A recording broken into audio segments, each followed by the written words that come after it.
하나님 말씀은 에스겔 19장입니다. 구약 1177페이지 에스겔 19장 1절 이하의 말씀인데요. 이 시간 9절까지 한 절씩 교도하시겠습니다. 19장 1절. 너는 이스라엘 고관들을 위하여 애가를 지어 부르라. 내 어머니는 무엇이냐? 암사자라. 그가 사자들 가운데 엎드려 젊은 사자 중에서 그 새끼를 기르는데 그 새끼 하나를 키우매 젊은 사자가 되어 먹임으로 뜯기를 배워 사람을 삼키매 이방이 듣고 함정으로 그를 잡아 갈고리로 꿰어 끌고 애굽 땅으로 간지라. 암사자가 기다리다가 소망이 끊어진 줄을 알고 그 새끼 하나를 또 골라 젊은 사자로 키웠더니 젊은 사자가 되매 여러 사자 가운데 왕래하며 먹이물어 뜯기를 배워 사람을 삼키며 그의 궁궐들을 헐고 성읍들을 부수니 그 우는 소리로 말미암아 땅과 그 안에 가득한 것이 황폐한지라. 이방이 포위하고 있는 지방에서 그를 치러 와서 그의 위에 그물을 치고 함정에 잡아 갔죠. 우리에 넣고 갈고리를 꿰어 끌고 바벨론 왕에게로 이르렀나니 그를 옥에 가두어 그 소리가 다시 이스라엘 산에 들리지 아니하게 하려 함이라. 아멘. 19장은 애가를 지어 하나님의 에스겔에게 부르게 했습니다. 그러니까 슬픔의 노래겠죠. 그러니까 얼마나 이 하나님의 마음이 슬펐으면 에스겔을 통해서 애가를 지어 부르게 하라고 말씀하셨겠습니까? 그래서 이런 애가의 모습에서 그러한 왕들, 이 바벨론 1, 2, 3차로 끌려가는 그 와중에 있는 그 왕들이 있지 않습니까? 그러한 왕들이 이제 멸망을 당할 뿐만이 아니라 다윗 왕조가 멸망을 해요. 다윗 왕조가 멸망할 뿐만 아니라 유다 백성이 멸망하는 그 슬픈 그 사실을 애가를 통해서 백성들과 왕이 깨닫도록 하고자 하는 것이 하나님의 이제 뜻입니다. 그러니까 슬픈 노래예요. 네, 슬픈 노래지만 이 19장에 나와 있는 내용은 앞에 있었던 그 내용들을 다시금 반복한다 생각하면서 오늘 우리가 본문을 봤으면 좋겠습니다.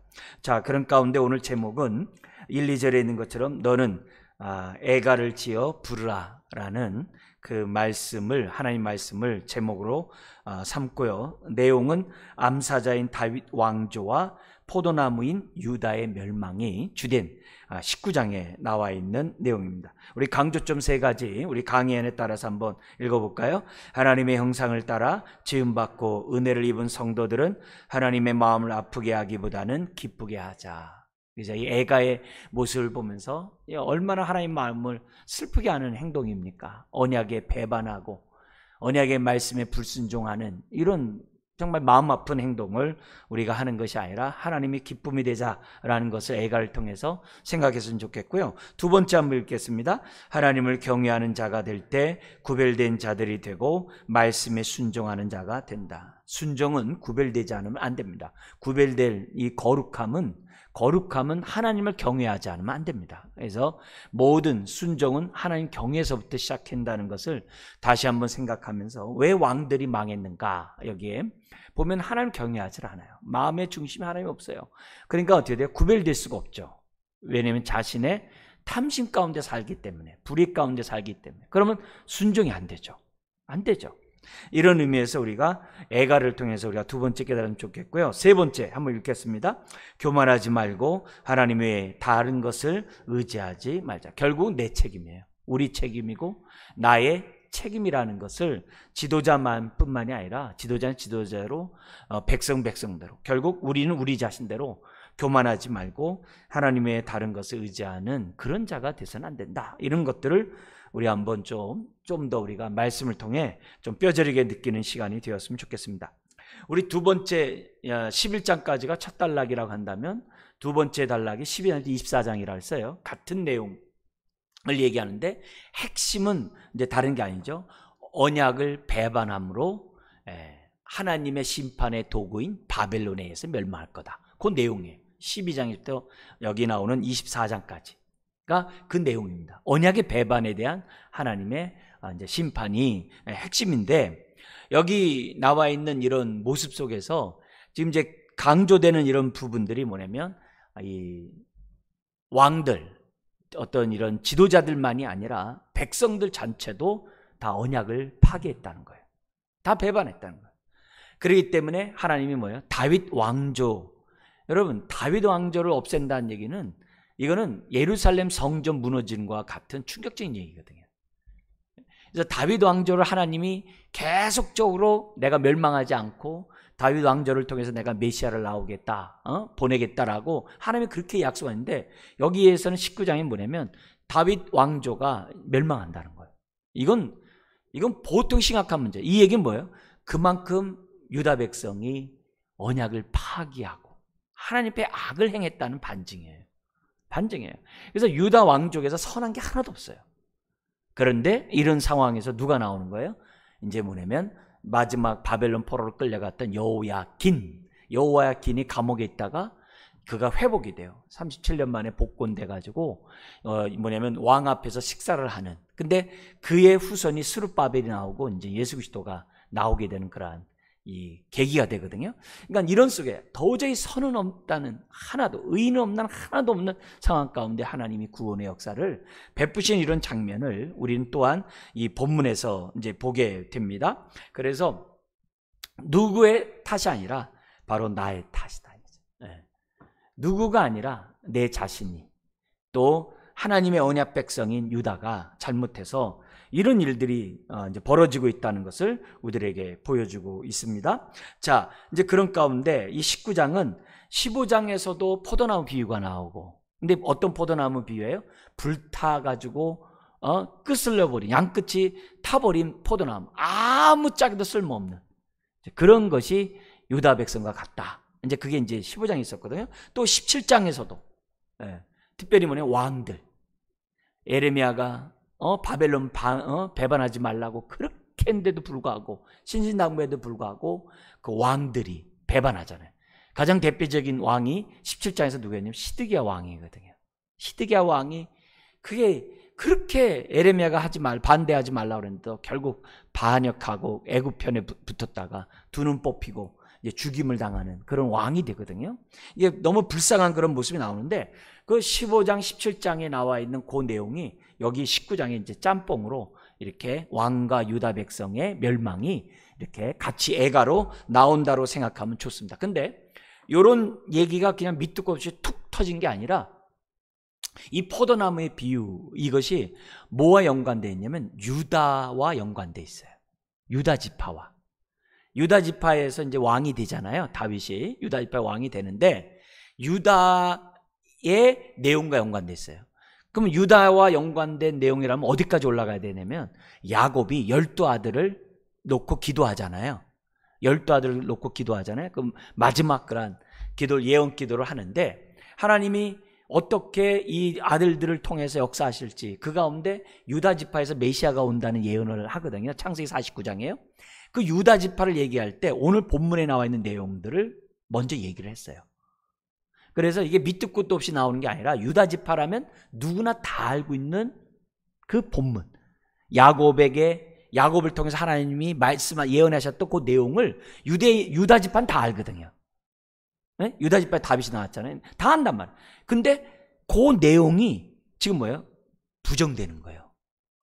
그 내용이 창세기 49장에 나와 있는 내용이 그거랑 연관되어 있다는 거예요. 그래서 강해안을 잠깐 보시면은 오늘 이 본문이 두 단락으로 나눠져요. 1절부터 9절까지는 유다의 왕의 그러한 언약 파기에 대한 그 결과로 형벌 내리는 내용이 나오고, 뒷부분 10절에서 14절까지는 유다 백성을 포도나무에 비유해서 이제 쓸모없는 포도나무에 대한 내용이 나오는데요. 요 앞에 1절부터 9절까지는 창세기 49장 8절 9절의 내용을 반영을 해요. 그리고 뒷부분 10절에서부터 14절은 창세기 49장 11절에서부터 12절을 반영하고 있어요. 자, 그런 의미에서 우리 창세기 있는 말씀을 한번 강의 안에 있는데 같이 한번 8절 9절, 49장 8절 9절을 한번 읽겠습니다. 유다야, 너는 내 형제의 찬송이 될지라. 내 손이 내 원수의 목을 잡을 것이요 내 아버지의 아들들이 내 앞에 절하리로다. 유다는 사자 새끼로다. 내 아들아, 너는 움킨 것을 찢고 올라갔도다. 그가 엎드리고 웅크림이 숫사자 같고 암사자 같으니 누가 그를 범할 수 있으랴. 그죠? 여기 숫사자 나오는 요거 나왔죠? 자, 그 다음에 11절 12절 49장에 있는 11절 12절을 포도나무와 유다 백성과 연관된 내용을 한번 비교해서 한번 읽도록 하겠습니다. 그의 나귀를 포도나무에 매며 그의 암나귀 새끼를 아름다운 포도나무에 맬 것이며 또 그 옷을 포도주에 빨며 그의 복정을 포도즙에 빨리로다. 그의 눈은 포도주로 인하여 붉겠고 그의 이는 우유로 말미암아 희리로다. 유다 그 지파에 대한 그 유다 백성, 그 이스라엘을 갖다가 포도나무에 빗댄 그 예언이 나오는 거예요. 그러니까 여기 그 사자에 대한 얘기나 포도나무에 대한 얘기가 그냥 여기서 그냥 툭 나오는 게 아니라 유다 지파라면은 남유다라고 하는 다 알고 있는 예언이에요. 그 예언이 지금 어떻게 된다? 성취되지 못하게 하겠다는 게 애가예요. 그게 애가예요. 그러니까 얼마나 슬픈 노래인지 모릅니다. 그러니까 우리들의 신앙이 하나님을 슬프게 하는 자가 아니라 기쁘게 해야 되잖아요. 그런 의미에서 주님 이런 19장 같은 애가가 내 삶에서 정말 불려지지 않도록, 또 우리가 사는 동안에 우리 입을 통해서 이런 애가가 불러지지 않도록 하나님 우리에게 은혜를 주셔서 우리가 언약 백성답게 하나님을 경외하고 언약 백성답게 언약의 말씀에 순종하면서 살아가는, 그래서 언약의 축복의 통로가 되는 하나님의 백성이 되어 달라고 기도해야 된다는 거죠. 기도해야 된다는 거죠. 특별히 수요일날 이처럼 나와서 우리 예배하는 여러분들은 여러분의 자신과 가정뿐만이 아니라 교회를 위해서 그리고 하나님 나라를 위해서 끊임없이 기도하셔야 돼요. 주님 이 애가가 내 살아생전에 내 입에서 나오지 않게 해주십시오. 내 귀에 들리지 않도록 하나님 도와주십시오. 이런 기도를 하셔야 돼요. 내 자녀들에게서 이런 애가가 나오지 않도록 하나님 은혜를 베풀어 달라고 기도해야 됩니다. 자, 첫 번째 단락, 가기안에 따라서 다윗 왕조의 세력에 대한 그 애가를 한번 보도록 하겠습니다. 1, 2절에 본문은 유다 왕과 유다 왕조를 위한 애가임을 밝히는데 그 증거가 1절에 이렇게 얘기를 해요. 하나님이 에스겔에게 말합니다. 너는 이스라엘 고관들을 위하여 애가를 지으라. 근데 이 고관이라는 얘기는 우리나라에서는 고관 대작 이렇게 이런 말들이 익숙해가지고 왕이 아닌 것처럼 생각이 되어져요. 근데 이 고관이라는 단어가 히브리어로는 낫이라는 단어예요. 근데 낫이라는 단어가 히브리에서는 굉장히 중요한, 많이 사용되는 그런 단어예요. 이건 뭐냐면 낫이는 하나님을 대신해서, 대리인이죠. 대신해서 이 세상을 갖다가 통치하는 그 왕의 역할을 맡은 사람을 낫이라고 그래요. 낫이. 그러니까 여기에 고관이라는 것은 하나님의 대리를 맡은 그런 왕들을 얘기한다고 우리들이 이해하면 됩니다. 그래서 그런 유다의 왕의 역할과 책임을 강조하려고 쓴 것이 이름이 뭐냐면 낫인데 우린 성경 번역을 고관이라고 번역을 했다는 거죠. 그러니까 결국 왕들에 대한 애가고, 또 왕족들이 다 뭐예요? 고관 대작들이잖아요. 그잖아요. 왕의 가족들, 친인척들이 다 고관을 하고 있잖아요. 그러니까 그런 의미에서 이 다윗 왕조를 총칭해서 우리가 고관들이라고 지금 말하고 있다라고 생각하시면 됩니다. 그리고 2절에 보니까 이 유다의 왕들을 뭐라고 표현하냐면 어머니라는 표현을 썼는데, 유다의 왕의 어머니를 갖다가 뭐라고 썼냐면 암사자라고 했어요. 암사자. 아까 창세기 49장에 있는 얘기예요. 창세기 49장에 있는 그 얘기를 8절 9절에 있는 얘기를 지금 사용하고 있다는 거죠. 자, 그러면서 여기 우리가 이제 주목해야 될 이런 얘기는 뭐냐면, 결국 우리가 이 19장을 읽으면서 유다 왕조, 언약을 파기한 불순종한 유다 왕조의 말로를 보고 있는 거예요. 말로를 지금 우리가 지금 보고 있는 거예요. 지금 여기 12장에서부터 24장까지는 그 말로를 지금 보고 있다는 것을 우리들에게 알 수가 있습니다. 자, 이런 가운데 여기 보면 이제 이 암사자가 3절부터 9절까지 보면 두 마리 젊은 사자를 키워요. 근데 젊은 사자를 키우는데 어떻게 키우냐면요, 사람들을 삼키는 것, 아주 물어뜯게 사람들을 삼키는 것으로 키우는 거예요. 아주 잘못 키운 거죠. 잘못 키운 거예요. 그러니까 왕이 나오면 안 될 그런 왕이 나와버린 거예요. 응? 사자가 사람을 그냥 삼켜버리는 아주 그냥 폭군의 그런 왕으로 묘사가 돼요. 그래서 암사자가 두 마리 젊은 사자를 키웠는데, 여기 보면은 4절에도 이방인이 끌고 가고요, 거기 보면은 8절에도 이방인이 끌고 가요. 근데 2절부터 4절까지는요, 첫 번째 사자는 이방인이 끌고 가는데 어디로 끌고 가냐면 애굽 땅으로 끌고 가요. 애굽 땅. 그러면 애굽 땅에 끌려간 왕이 누구냐 이때? 우리 성경에 보면 여호아하스 왕이에요. 여호아하스, 이제 제가 왕에 대해서 좀 더 얘기하겠습니다만, 우리 요시아의 아들들이 있어요. 그 가운데 막내가 여호아하스예요. 3개월 만에 왕이 됐다가 아버지가 죽고 요시아 대신에 왕이 돼요. 왕이 됐지만 3개월 만에, 그 당시 애굽의 영향권에 있었거든요. 그래서 우리 허락도 없이 무슨 왕을 세워 해가지고서 왕을 갖다가 끌고 가서 죽이고, 다른 왕을, 여호야김을 세워요. 여호야김. 김을 세우는 이런 일이 있었거든요. 그러니까 애굽으로 끌려간 왕이 여호아하스예요. 그러면 바벨론으로 끌려간 또 왕이 있거든요. 가자마자 이제 죽은 왕들은, 바벨론에서 죽은 왕은 여호야김의 아버지 여호야김과 그 동생이 시드기야가 있어요. 시드기야는 둘은 뽑혀가지고 이제 정말 이 죽음을 당한 왕이거든요. 근데 거기 가서 바벨론에 끝까지 끌려가가지고서 감옥에 있었던 그 왕이 누구냐 했을 때 여호야김의 아들이 여호야긴이에요. 여호야긴이거든요. 그 긴이 바벨론으로 끌려가요. 그래서 요 9절에, 그러니까 두 번째, 5절부터 9절에 나온 두 번째 사자는 바벨론 끌려온 왕이 누구냐? 시드기야도 끌려갔었어요. 그러나 여기 왕 속에서 그건 가자마자 죽어가지고 여기 이제 들어간 것보다도 여호야긴. 이때 누구랑 같이 가냐면 2차 바벨론 포로 때 에스겔과 함께 끌려간 왕이 있어요. 에스겔. 첫 번째는 다니엘이 끌려가잖아요. 첫 번째 바벨론 침략 때. 두 번째 끌려간 사람이 에스겔이거든요. 그때 간 사람이 여호야긴이에요. 그렇게 우선 기본적으로 개념을 우리가 삼으셨으면 좋을 것 같아요. 자, 그런 가운데 여기 보면은 이 둘들이 하는 행동들을 보세요. 3절에 보니까는 먹이 물어 뜯기를 배워 사람을 삼켜. 왕이 사람을 삼키면 안 되잖아요. 그잖아요. 사람을 갖다가 백성을 이롭게 해야지 삼켜버리면 되겠습니까? 그건 안 되잖아요. 여기 두 번째 젊은 사자도 6절에 보니까는 먹이 물어 뜯기를 배워 사람을 삼켰다는 거예요. 아주 폭군이라는 거죠.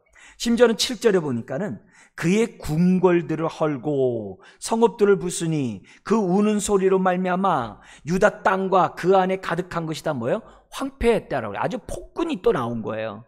자기 백성들을 막 그냥 폭군이 나왔는데, 여기 보면 궁궐을 헐다 앞에 일 써 있죠. 일 써 있어요. 성경에 보면요. 일 써 있는데 그 밑에, 제일 밑에 내려가보니까는 과부를 알고 이렇게 돼 있죠. 그죠?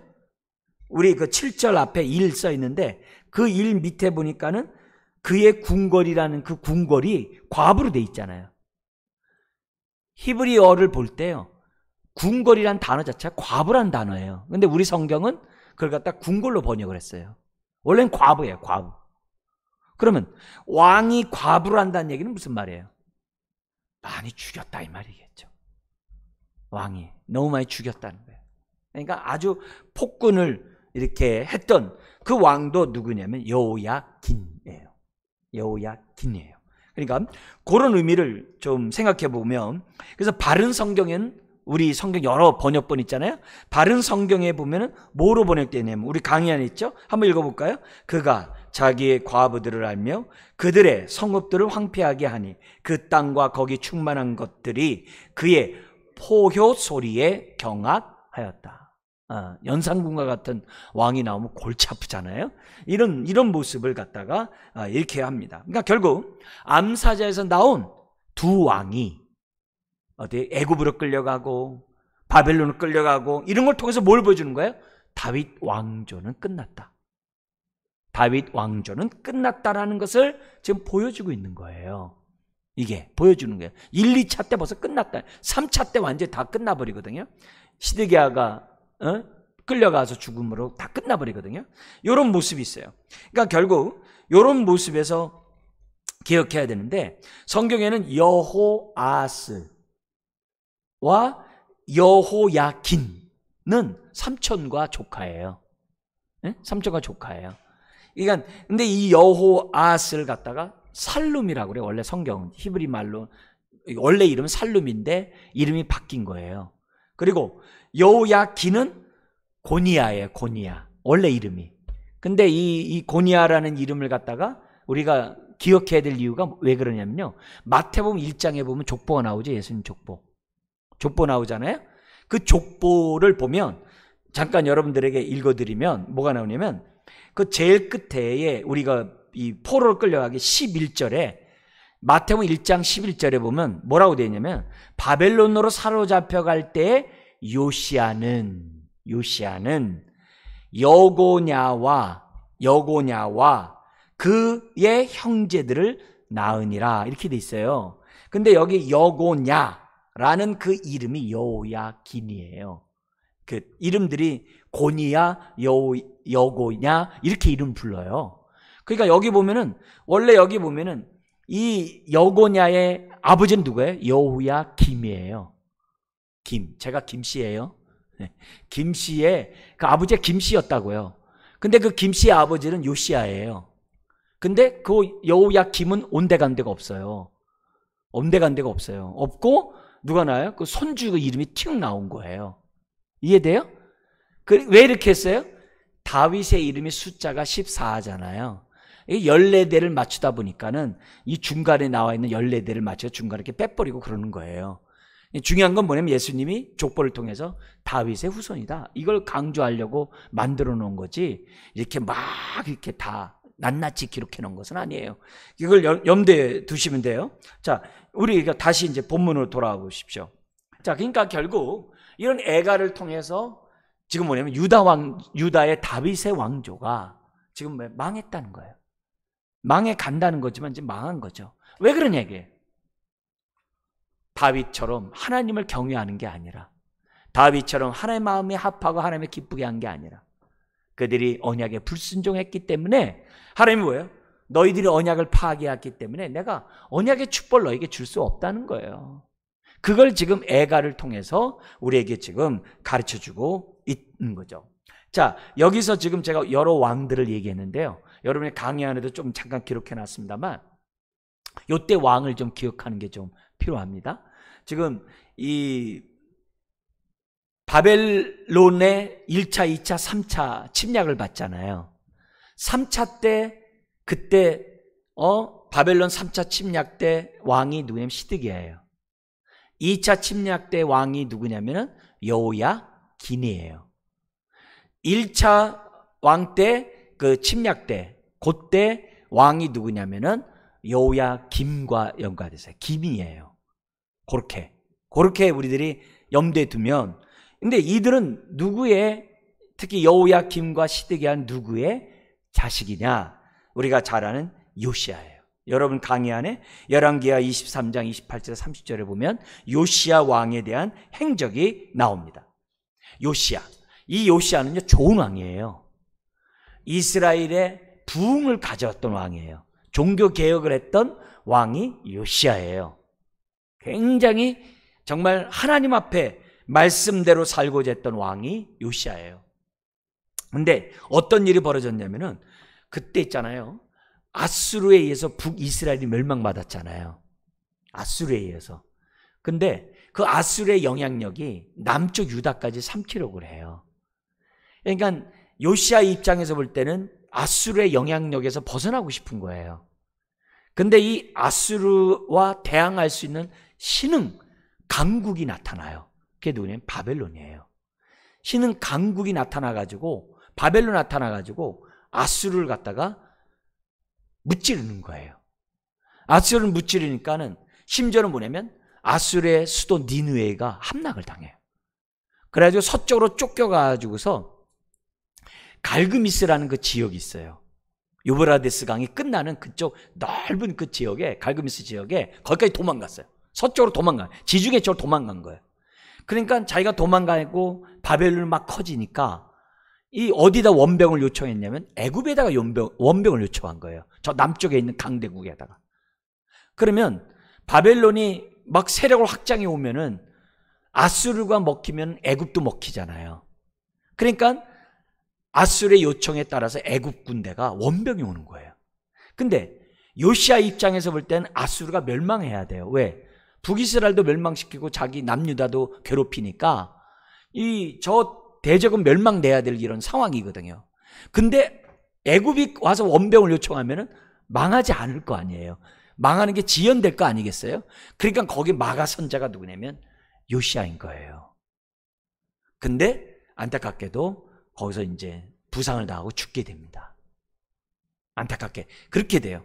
근데 우리는 안타깝다라고 얘기를 해요. 근데요, 성경은요 아주 너무 놀라운 말씀이 있어요. 열왕기하 강의하려도 있습니다만 22장 20절에 보면은 이렇게 얘기를 해요. 뭐라 그러냐면, 보라, 내가 너로 너희 조상들에게 돌아가서 평안히 묘실로 들어가게 하리니 내가 이곳에 내리는 모든 재앙을 살아있는 내 눈이 보지 못하리라 하였느니라. 이 말을 잘 음미해보면 뭐예요? 지금 유다 왕조는 망할 수밖에 없는 거예요. 망해가는 그곳에서 잠깐 마가 선자가 누구냐면은 요시야 왕이었던 거예요. 망할 수밖에 없는데 막아선 거예요. 하나님이 정말 은혜를 줘서 막아선 거예요. 왜 막아서게 했겠어요? 막아서게 해서 어떻게 돼요? 그 가운데 남은 자들을 세우려고. 멸망에 가는 가운데 남은 자들을 세워서 그 남은 자들을 통해서 유다가 어떻게 돼요? 계속 이어져 가도록 하기 위해서. 심지어 바벨론으로 1, 2, 3차 끌려가더라도 그 남은 자들이 살아서 하나님을 경외했다가 그들이 회개하고 다시 돌아오도록 하기 위해서 하나님이 누굴 세운 거예요? 요시야를 세우신 거예요. 그래서 요시야의 부흥운동 때 주일학교 때 은혜 받은 사람들이 다니엘과 에스겔이에요. 주일학교 때. 이걸 잘 생각하셔야 돼요. 그리고 요시야가 개혁을 할 때 많은 그 옆에 고관대작들이 협조를 했어요. 그래서 나라 전체가 부흥을 이루었어요. 근데 안타깝게도 이 남은 자들이 지금 하나님 보실 때 어느 정도 이것이 되었을 때 하나님 어떻게 돼요? 다시금 남은 자들을 비롯해서 남은 자들을 특별히 바벨론으로 다 끌려가게 하신 거예요. 그리고 이곳에 뭐예요? 안식년도 지키지 않는 이 가나안 땅, 우상이 창고란 이 가나안 땅을 어떻게 돼요? 심판하고 안식년 지키지 않는 그들에게 어떻게 돼요? 안식년, 강제로 안식년을 어떻게 돼요? 하나님이 시키겠다고 하는 것이 하나님의 비전인 거예요. 그래서 다니엘서에 보면은 하나님이 70년 동안 너희들이 포로 생활을 하겠다 그런 거예요. 왜 그러냐? 70년 너희들이 안식년을 지키지 않은 것에 대한 하나님의 심판이라고 그래요. 그러면 70년이라고 생각했을 때 그래서 나온 숫자가 77이 49가 나온 거예요. 490년. 이란 단어들이 그런 데서 나오는 거예요. 그러니까 이때 멸망한 그 위로 올라가 보면은 초대 왕으로 세웠을 그때서부터 안식년을 지키지 않았다는 거예요. 그러니까 하나님이 어떻게 돼요? 이 땅에 강제적으로 안식년을 지키게 하는 게 뭐예요? 바벨론 포로로 끌려가게 하는 거예요. 그래서 이 땅을 안식하게 하고 새로운 땅이 되게 해서 다시 어떻게 돼요? 남은 자들을 갖다 다시 본토로 돌아오게 하시는, 그게 하나님의 비전이에요. 하나님의 계획이에요. 그 계획을 하려면 어떻게 돼요? 남은 자들이 있어야 되는 거죠. 그 시대에 남은 자가 있어요. 그걸 위해서 누가냐면 하나님이 요시야를 잠깐 사용하신 거예요. 그걸 염두에 두셔야 돼요. 근데 그의 아들들은 하나같이 악을 행하고 하나같이 우상숭배를 해버려요. 안타깝게도. 그러니까 어떻게 돼요? 당연히 그들은 이 땅에서 곱게 죽을 수가 없었던 거죠. 애굽으로 끌려가고 저쪽 바벨론으로 끌려가고 또 끌려가다가 여우야김도 죽고 시드기야도 죽고 그렇게 해버리는 거죠. 그런 염두를 두시면서 강해안을 잠깐 보시기 바랍니다. 그러니까 이 요아스가 전쟁에서 애굽과의 전쟁에 죽자 그의 아들 여호아스가 왕으로 세우게 된다. 그때 나이가 뭐냐? 23살이에요. 그러면 23살이면은 자기 아버지가 어떻게 신앙생활했는지 다 봤을 거 아니에요. 근데 아버지의 길을 가지 아니하고 우상 숭배하는 자로 나갔던 왕이 바로 요시아인 거예요. 저기 뭐냐면 여호아스예요. 애굽으로 끌려간 왕. 그죠? 여기 3절 4절에 나와 있는 애굽으로 끌려간 그 왕에 대해서 설명한 거죠. 여러분, 요시아의 모습을 보면서 저와 여러분들이 정말 도전을 많이 배우고 우리들이 뭐냐면 정말 이렇게 롤 모델로 이렇게 삼아야 될 인물 중에 하나예요. 뭐냐면 말세 지말을 살아가는 저와 여러분들이 정말 시대가 점점 어두워지잖아요. 이런 가운데 하나님은 드디어 남은 자들을 위해서라도 하나님이 요시아와 같은 사람을 세우거든요. 네? 인물이 더러워도 하나님은 뭐예요? 요시아 같은 사람을 세워가지고 부흥을 이루시거든요. 우리 집안에서도 뭐예요? 여러분들을 통해서 뭐예요? 여러분의 집안 속에서 멸망해가는 집안에서 여러분을 세워서 여러분의 자식들에게 남은 자가 되게 하는 하나님의 선한 뜻도 있는 거거든요. 우리 교회의 사명도 뭐예요? 지금 한국 교회에 있는 뿐만 아니라 전 세계에 있는 교회들이 받아야 될 사명이 그거거든요. 말세 지말을 살아가는 이 모든 교회들이 정말 요시아 같은 마음을 가지고 정말 주님 맞이할 준비들을 해야 될 사명들이 다 모든 교회가 다 갖고 있는 비전들이거든요. 그러니까 이런 비전들을 여기서 생각해가지고 정말 우리가 힘써 정말 언약 백성답게 살아가야 될 사명이 이런 본문에서 우리들이 알 수 있는 거죠. 자, 그런 가운데 이 여호아스와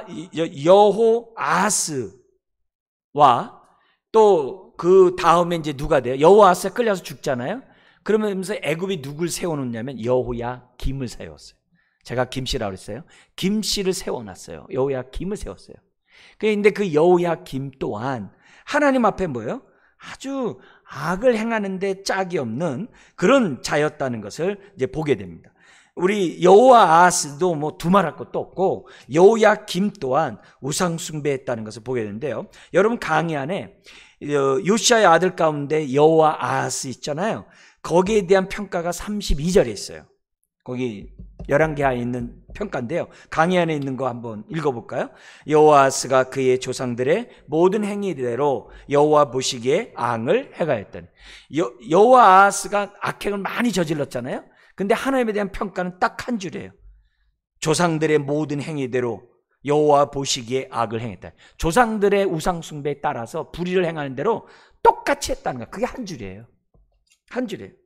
자, 그리고 요시아의 아들들이 요아스가 아니라 요시아의 아들들이 지금 뭐냐면 성경에는 4명이 나와요. 거기 강의안을 보세요. 역대상 3장 15절. 거기 보면은 그 요시아의 아들 그 4명이 나오는데요. 한번 읽어볼까요? 읽어보라면 입에 한번 익숙하도록 한번 읽겠습니다. 장남 누구예요? 요하난. 그 다음에 여호야김. 그 다음에 누구죠? 시드기야. 그 다음에 여호아스. 그럼 여호야김은 누구의 아들이요? 네, 김씨의 아들이라고 그랬어요. 여호야김의 아들이 여호야김이에요. 그렇게 왕을 좀 생각해 보시면 좋을 것 같습니다. 자, 그리고 거기 34절 37절 여호야김이 나오잖아요. 거기에 대한 37절 하나님의 평가 우리 다시 한번 읽겠습니다. 시작. 여호야김이 그의 조상들이 행한 모든 일을 따라서 여호와 보시기에 악을 행하였더라. 이 사람도 뭐예요? 한 줄이에요. 여호아스와 똑같아요. 예? 똑같아요. 특별히 여호야김에 대한 그 악행이 에레미야에 쫙 나와요. 왜냐면 에레미야하고 겹쳐요. 그래가지고 그의 악행이 에레미야에 쫙 나오는데요. 우리 가장 대표적인 게 뭐였냐면요. 두루마리 성경책. 에레미야가 기록한 두루마리 성경책을 갖다 불태워버린 왕이에요. 아주 이 악한 왕이에요.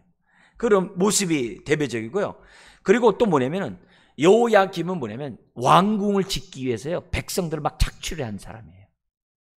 아주 이런 불의와 부정을 저지른 왕이고요. 심지어는 뭐냐면 하나님의 이름으로 예언하는 선지자 우리야가 나와요. 예레미야 26장에 보면요. 그 하나님의 선지자 죽인 왕이에요. 그리고 에레미야도 죽이려고 혈안이 됐던 왕이 바로 여호야김이에요. 그러니까 굉장히 악행만 행했던 이런 자가 결국 뭐냐면 정말 이 하나님 앞에 심판을 당할 수밖에 없었던 왕이 누구냐면 여호야김이에요. 근데 그의 아들 여호야긴도 뭐예요? 똑같아요. 그래서 강해한 거기 보십시오. 거기 보면은 여호야긴도 어떤 사람이냐? 거의 9절 같이 한번 읽겠습니다. 여호야긴이 그의 아버지의 모든 행위를 따라서 여호와께서 보시기에 악을 행하였더라. 똑같아요. 네. 똑같아요. 자, 이런 것들을 이렇게 염두에 두시고 우리 계속해서 우리 보시면, 그런데 그 여호야긴에 대해서 거기 열왕기하 25장 27절 30절에 보면 어떤 일이 벌어지냐면은 포로로 끌려갔던 여호야긴이 37년 만에 감옥에서 해방돼 가지고 그 왕과 함께 같이 식사를 해요. 같이 밥을 먹을 정도로 세워요. 그러면 여호야긴이 잘나서 그랬을까요? 하나님의 언약의 약속에 대한 하나님의 책임 때문에 그렇습니까? 후자죠. 이젠 다윗 왕조 다 끝났어요. 근데 그 가운데 불씨 하나를 남겨놨는데 그게 여호야긴이에요.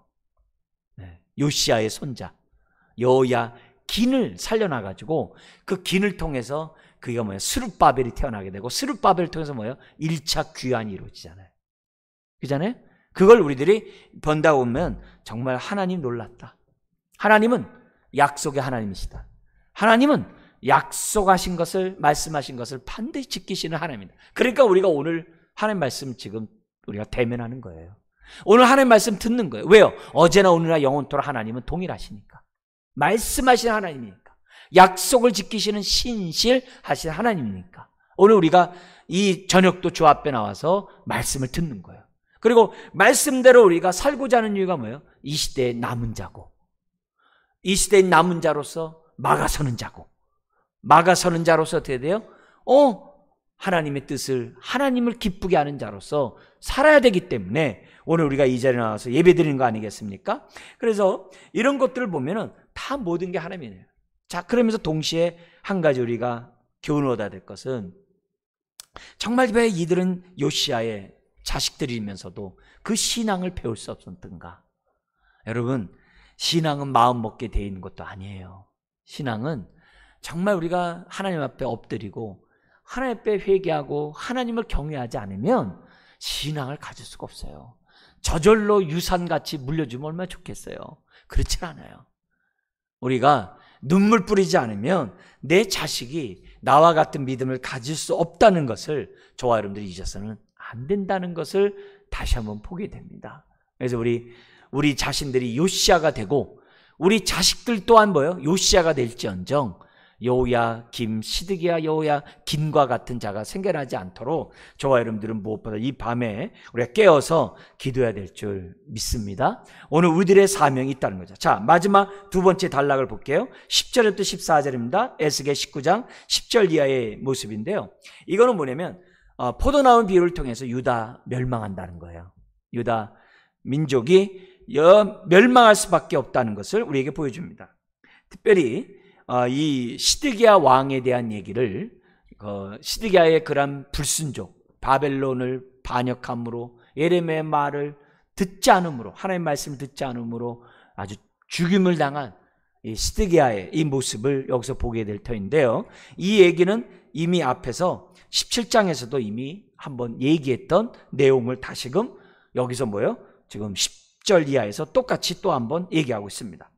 자, 여기 10절 14절의 핵심은 뭐냐면 유다를 얘기한 거예요. 유다는 포도나무를 했어요. 이게 창세기 49장과 연관되어 있다고 그랬어요. 그 얘기를 유대인들은 다 아는 거예요. 유다 지파는 다 아는 거예요. 자, 10절을 보니까 처음에는 물가에 심긴 포도나무처럼 무성했어요. 근데 11절에 보니까는 그 포도나무 가지들이 매우 좋은데 그런 가운데 뭐예요? 하나의 키가 굵은 가지 가운데 높았으며 그래. 11절에 이 높은 거는 창대했다는 말도 있지만 동시에 뭐예요? 교만함을 의미하기도 해요. 결국 교만함은 뭐예요? 하나님 없이도 살겠다는 거거든요. 그러니까 결국 어떻게 돼요? 멸망당할 수밖에 없다는 게 이미 11절에 나와요. 그래서 12절 분노 중에 뽑혀서 땅에 던짐을 당하매. 누구예요? 시드기야 왕. 그 열매는 동풍에 마르고 그 강한 가지들은 꺾이고 말라 불에 탔더니 이제는 광야 메마르고 가물이 든 땅에 심어진 바 되고, 결국 마지막 바벨론 3차 침략을 통해서 완전히 이제 뿌리채 뽑히는 이런 장면이 기록되어 있어요. 그리고 나서 14절, 더 이상 다윗 왕조에 왕이 될 만한 인물이 없다라고 딱 얘기를 합니다. 같이 한번 읽겠습니다. 불이 그 가지 중 하나에서부터 나와 그 열매를 태우니 권세 잡은 자의 귀가 될 만한 강한 자가 가지가 없도다 하라. 이것이 애가라. 후에도 애가가 되리라. 여러분, 요게 어디 규절이냐면 반대로 창세기 49장 10절이에요. 다윗에게서 어떻게 돼요? 권세 잡은 자 강한 귀가 나오리라 했거든요. 그게 없게 되겠다는 저기 뭐냐면 야곱을 통해 축복하고 예언했던 그 예언이 성취되지 않겠다라고 하는 마지막 말이에요. 이 얘기는 뭐라고요? 얼마나 언약을 배반하고 불순종했으면 하나님이 이렇게 악을 행한다라고 지금 말하고 있냐 이게요. 이게 하나님의 애가예요. 그러니까 결국 두 왕의 멸망을 통해서 다윗 왕조는 무너졌다. 그리고 유다 지파의 상징인 포도나무가 15장에서 불에 탄 포도나무 같아서 아무 쓸모 없듯이 지금 이 14장 동풍이 불어와가지고 더 이상 유다 지파는 아무 쓸모가 없고 거기서도 왕 또한 나올 수 없을 정도로 뿌리가 완전히 뽑혀버렸다는 이런 얘기가 지금 오늘 19장의 애가로 등장하고 있습니다. 자, 그런데 호세아서 19장 9절에부터 11절에 보면은 북이스라엘의 멸망을 놓고 얘기한 건데, 북이스라엘 멸망을 놓고 얘기하면서 하나님이 호세아를 통해서 뭐라고 얘기했냐면은 너희들이 왜 이렇게 망한 줄 아느냐? 하나님 왜 사람의 왕을 세워달라고 한 그 결과가 이거라고 하나님이 호세아를 통해서 말씀하세요. 지금 왕조가 북이스라엘이 멸망한 이유가 뭐라고 얘기했다고요? 너희들이 하나님을 배제하고 인간의 왕을 요구한 그 결과가 이거라고 얘기했다는 거예요. 지금 사무엘에게 이스라엘 백성이 우리에게도 왕을 주소서 그랬잖아요. 그러니까 그것은 사무엘이 막 섭섭해하니까 하나님이 그래요. 사무엘, 너를 버린 게 아니라 나를 버린 거다 그랬다고. 그 얘기 하셨잖아요, 하나님이요. 그러면서 나중에 사울 왕을 뽑을 때도 뭐예요? 너희들이 뭐냐면 사울을 뽑은 것은 하나님을 왕되기 싫어서 너희들이 버린 결과라고 또 얘기하거든요, 사무엘이. 그 얘기를 누가 했다고요? 호세아 선지자가 얘기했어요. 다윗 왕조가 왜 망해야 돼요? 하나님 외에 다른 왕은 없는 거예요. 하나님 외에 다른 왕을 삼고자 하는 그 자체가, 하나님 버린 그 행위 자체의 결과는 이렇다는 것을 지금 보여준 거예요. 우리의 인생의 왕은 하나님 한 분뿐인 줄 믿습니다. 그래서 우리는 예수님을 나의 주님이라고 고백한 거예요. 우리의 주님은 예수님 한 분밖에 없는 거예요. 그걸 우리들이 생각하고 하나님의 입에서 나오는 말씀으로 사는 것이 언약 백성인 것처럼 주님의 입에서 나오는 모든 말씀으로 살아야 되는 것이 저와 여러분이에요. 그래서 예수님이 그랬잖아요. 내가 너에게 이른 말이 영이요 생명이니라. 그걸 우리는 아멘을 받는 거예요. 누가 뭐라고 하더라도 이런 하나님의 말씀을 아멘을 우리가 딱 받고, 우리는 어떻게 돼요? 언약 백성답게 언약의 말씀에 순종하고 저와 여러분들이 오늘을 살아가는 거예요. 이 시대에 누구래요? 남은 자로서. 또 우리 이 시대에 누구예요? 요시아처럼 다 까먹는 그런 자식들이 아니라 정말 요시아처럼 남은 자들을 정말 우리들이 뭐예요? 깨우고 남은 자들을 지금 뭐예요? 만들어서 하나님이 그렇게 남은 자들을 세우거든요. 거기에 우리가 통로가 되어서 우리가 이 말세지마를 살아가야 하는 거예요. 그리고 나서 마지막 때 주님 재림할 때 할렐루야 기쁘게 주님을 맞이하는 저와 여러분들, 슬기로운 다섯 처녀처럼, 미련한 다섯 처녀가 아니라 슬기로운 다섯 처녀처럼 우리가 어떻게 돼요? 언약 백성답게 정말 순종하는 남은 이 시대의 남은 자들이 돼야 될 줄 믿습니다. 오늘 이 애가가 우리의 입에서 다시금 정말 불려지지 않도록, 이게 우리 가정과 우리 몸된 교회에 이루어지지 않도록, 그리고 이 땅에 지금 정말 재림을 맞이하는 이때 우리 시대에 뭐예요? 요시야 시대가 되게 해달라고 기도하는 저와 여러분들이 되어야 될 줄 믿습니다. 기도하겠습니다. 하나님 아버지,